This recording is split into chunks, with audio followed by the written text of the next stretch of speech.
Guys, welcome to my channel. My name is Suruchi. आप सबका मेरे चैनल पे बहुत बहुत स्वागत है। आज का टॉपिक है मेंटल हेल्थ। मेंटल हेल्थ क्या होता है?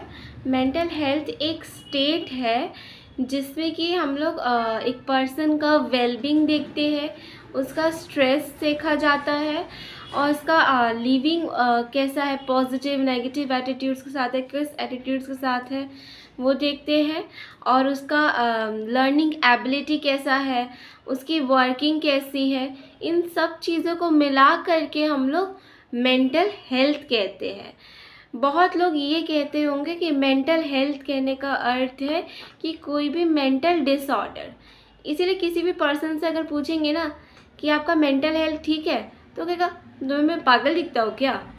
नहीं, पागल दिखने या फिर वो सब नहीं है सिर्फ मेंटल हेल्थ। मेंटल हेल्थ जो होता है वो आपका स्ट्रेस लाइफ भी जो होता है ना, वो आपका मेंटल हेल्थ को ख़राब कर देता है। मेंटल हेल्थ का आप क्या सोचेंगे? मेंटल मतलब क्या?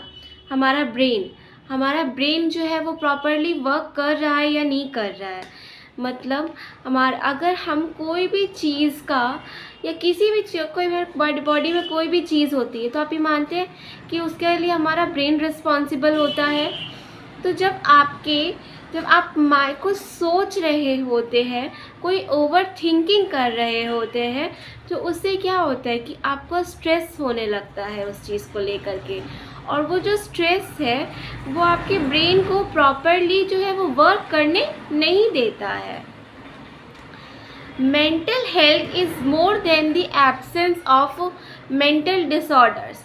मेंटल हेल्थ जो है वो मेंटल डिसऑर्डर से बहुत ऊपर है। मतलब कि मेंटल हेल्थ के अंदर ही मेंटल डिसऑर्डर्स भी आता है, लेकिन सिर्फ मेंटल डिसऑर्डर्स नहीं आता, उसके अलावा बहुत से अदर फैक्टर्स भी आते हैं। अब इसके अंदर कौन कौन से फैक्टर्स आते हैं मेंटल हेल्थ के अंदर? तो सबसे पहला फैक्टर है हमारा mental disorders, psychological disabilities and other mental states, जिसमें कि stress and risk of self harm आता है।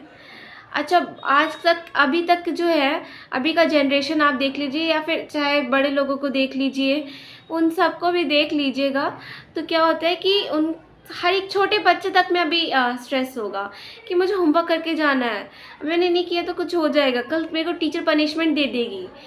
आजकल आप लोग देख रहे होंगे, या हम लोगों का जो टीन एजिंग पीपल है या फिर एडोलसेंस है या कहें कि एडल्टहुड का जो है, उसमें भी बहुत ज़्यादा स्ट्रेस होता है, रिस्पॉन्सिबिलिटीज़ आ जाती है, और उस रिस्पॉन्सिबिलिटीज़ के आते ही ना हम लोग क्या करते हैं कि स्ट्रेस होने लग जाता है हमें। अब सिर्फ रिस्पॉन्सिबिलिटीज़ के आते ही नहीं होता है, बहुत लोगों का दिल टूट जाता है, या फिर बहुत लोगों के रिलेशनशिप्स होते हैं, उन सब में भी बहुत लोगों को स्ट्रेस हो जाता है। इन शॉर्ट, स्ट्रेस हर किसी के लाइफ में होता है, ठीक है। अब इसका एक एग्जांपल के तौर पे हम लोग समझें कि जैसे कि एक पेरेंट्स है जो कि बहुत हार्श पेरेंटिंग कर रहे हैं, मतलब अपने बच्चे के साथ कुछ ज़्यादा ही स्ट्रिक्ट है, और उतना ज़्यादा वो स्ट्रिक्ट है कि उनका जो बच्चा है वो उनको अपने दिल की बात बता ही नहीं पा रहा है। तो वो क्या हो गया कि जो बच्चा है जो अपनी दिल की बात उनको नहीं बता पाएगा, किसी को बता नहीं पाएगा, तो क्या होगा, वो अपने अंदर ही रखता रह जाएगा, और उसी घुटन में जो है वो अपनी मेंटल हेल्थ को ख़राब कर लेगा। आप लोग बहुत बच्चे को देखते होंगे कि वो वैसे पहले बहुत अच्छा था, लेकिन कुछ ऐसा सिनेरियो हुआ उसके बाद वो बहुत वीक हो गया है। तो उसके साथ ऐसा कुछ नहीं हुआ है कि इसके कुछ मेंटल में कोई चोट लग गई या फिर कोई इसके दिमागी चोट थी या फिर कुछ ऐसा हुआ, बट ऐसा कुछ नहीं हुआ। बट उसने बहुत ज़्यादा कुछ, उसने डीप थिंकिंग कर ली, वो डिप्रेशन वर्ड्स हर एक किसी के मुंह पे अभी आप देखते होंगे कि डिप्रेशन है, मैं डिप्रेशन में हूँ, वो डिप्रेशन में है। तो ये डिप्रेशन है क्या? ये डिप्रेशन और कुछ भी नहीं है, ये हमारी माइंड की थिंकिंग है। अगर हम अपने माइंड की थिंकिंग को थोड़ा इम्प्रूव करें, थोड़ा ये सोचें कि हम मतलब एक पॉजिटिव एटीट्यूड्स की तरफ जाए, तो हमें ये डिप्रेशंस या फिर स्ट्रेस ये सब चीज़ों से कुछ ऐसा अफेक्ट नहीं पड़ेगा, ठीक है। यानी हमारी बॉडी को कुछ ऐसा अफेक्ट नहीं पड़ेगा। हमारी बॉडी में ना जो हेल्थ है, हेल्थ को ना 2 पार्ट्स में बांटा गया है। एक होता है फिज़िकल हेल्थ, एक होता है मेंटल हेल्थ। हम ये सब जानते हैं कि जो मेंटल हेल्थ है वो हमारा फिज़िकली भी हमारे बॉडी पे देखने को मिलता है। अगर आप किसी पर्सन को देख लीजिए, अगर वो पर्सन डिप्रेशन में है तो उस पर्सन का ना देखिएगा बॉडी कैसा होगा, बहुत ज़्यादा लीन थीन होगा वो पर्सन, यानी बहुत ही ज़्यादा दुबला पतला वीक दिखने लगेगा। अब ऐसा नहीं है, उसे कुछ ऐसा फिजिकल डिसऑर्डर नहीं हुआ था, उसके कोई लीवर बीमार है या फिर उसके कोई इन्फेक्शन हो गया, कुछ ऐसा नहीं हुआ है। ये किससे रिलेटेड है? ये उसके माइंड से रिलेटेड है।